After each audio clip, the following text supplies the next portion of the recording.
Thank you for joining us on this very sunny summer's day. We haven't had too many of them so far, so I really appreciate your taking the time to come to the meeting and to learn more about the GOLDS review process, which helps us to assure that we have high-quality teaching and learning, either online or through distance education at Towson University. My name is Jane Neapolitan. I'm the Assistant Provost for the Office of Academic Innovation. And I'm going to talk to you very briefly. I have my phone here, so I have to stay on time. I'm going to talk to you briefly about some of the background and the different circumstances and forces that brought us to where we are today. And then we're going to hear from the OAI staff about the process, the review process itself. And then after that, we're very lucky to have 3 faculty who are giving their time. They've already given lots of time to help us pilot the process. But we're going to have a panel discussion so you can find out about this from the faculty's perspective. So I know you have lots of questions. You came with lots of questions, I'm sure. But I'm asking you to hold off on the questions until the end of the program. So we're going to try to keep the program on schedule so that there's plenty of time at the end for Q&A. Okay, so I'm going to talk about the short-term purpose, the background that led us to even think about creating a process for the review of online courses. I'm going to talk a little bit about the long-term purpose and vision. And then I'm just going to touch on some issues because I know you have questions about these big issues. So I don't want you to think that the issues are, the administration doesn't understand what the concerns are, but we do. And we're hoping that we can work on some of these things together to find the right solutions. So the background. Okay, so in the summer of 2012, exactly 4 years ago today, I became the interim associate provost, back when we had several associate provosts. And that was during the time that we were doing a search for a provost. It was the time that we were doing the search, and the ultimate result was that the university hired Dr. Tim Chandler. So I thought that I would be just, being associate provost, kind of doing pickup things over the summer from June until the end of December, and then go back to the College of Education, where I'm a professor and I had been chair of instructional leadership and professional development. But a lot happened in that 6-month span between June and December of 2012. And during that time, there was a discussion about creating a teaching and learning center that the faculty, the deans wanted, and I was working on that with Debbie Nolan, and then we had a committee, and one day I was told, oh, Jane, the president thinks that she wants to create this Office of Academic Innovation, and would you like to be the director? And instead of having the Teaching and Learning Center, it's going to be the Center or Office of Academic Innovation, without really knowing exactly how that was defined. And I said, yes, it sounds great. If it has something to do with faculty development, sign me up. And so I did. One of the first things I did, however, was to put together a faculty and staff work group to look at online learning, distance education at large. Because when Towson University had its most recent site visit and review for Middle States accreditation, there was no one person who was responsible for distance education.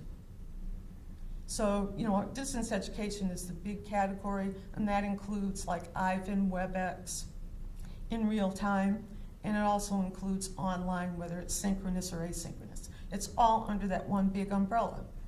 And also, stuff like the Towson Learning Network, where courses are offered in schools off campus, when courses are offered now at TUNE, that all comes under the umbrella of distance education because students and sometimes faculty are separated from the mothership, and that's kind of how it's defined. So this work group that I put together, spent a good 6 months.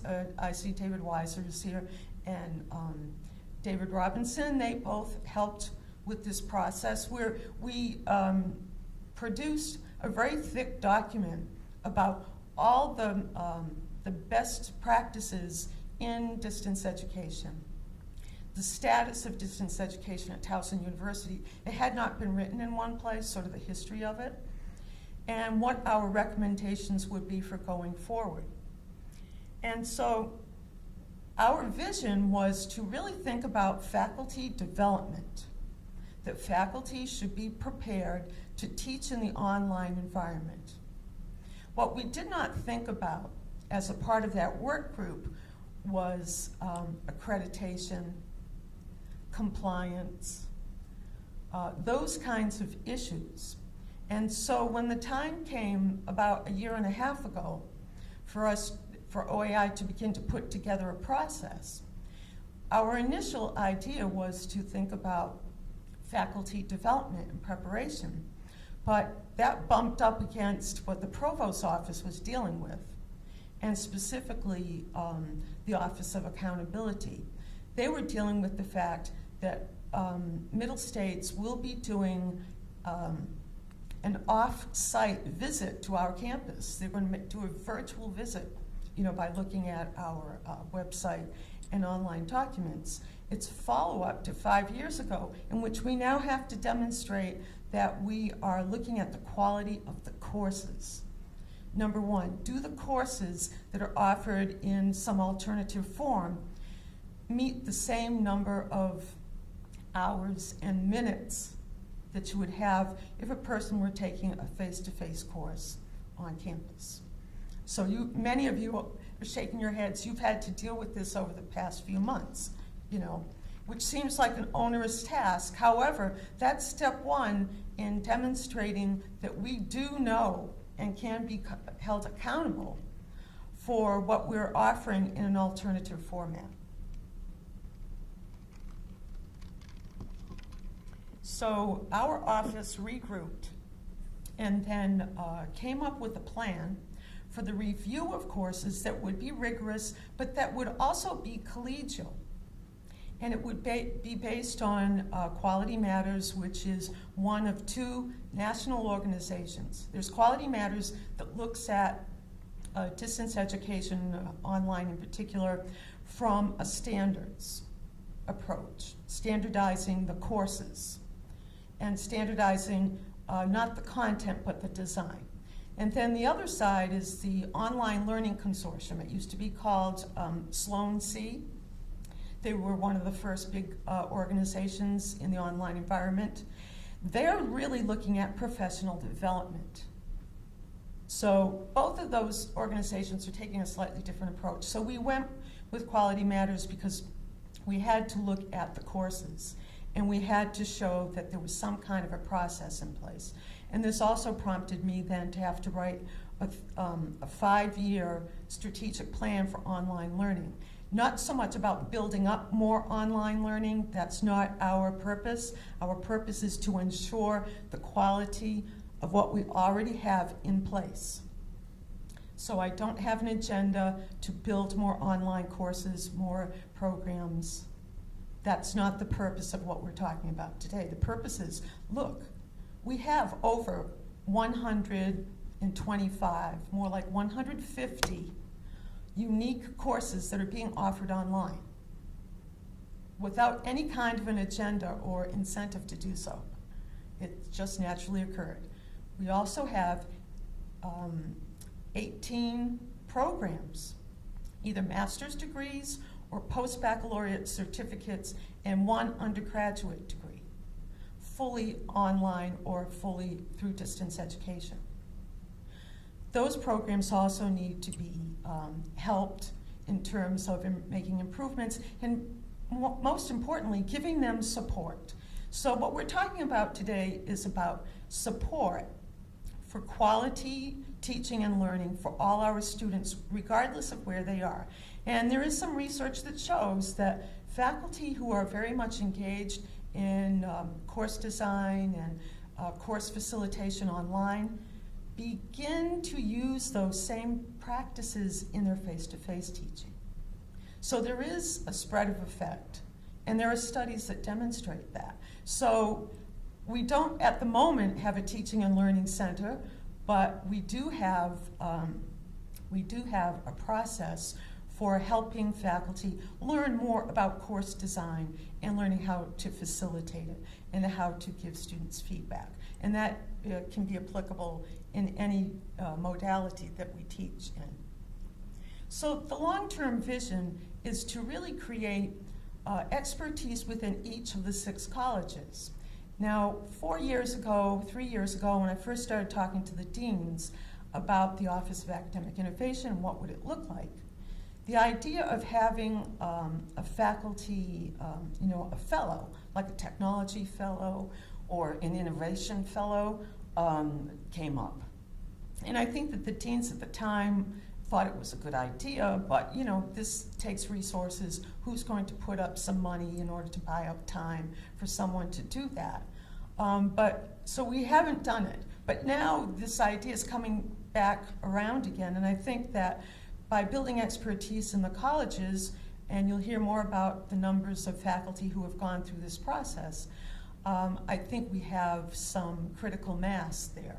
And if we did have innovation fellows, it would be great, because then this would be more distributed than centralized.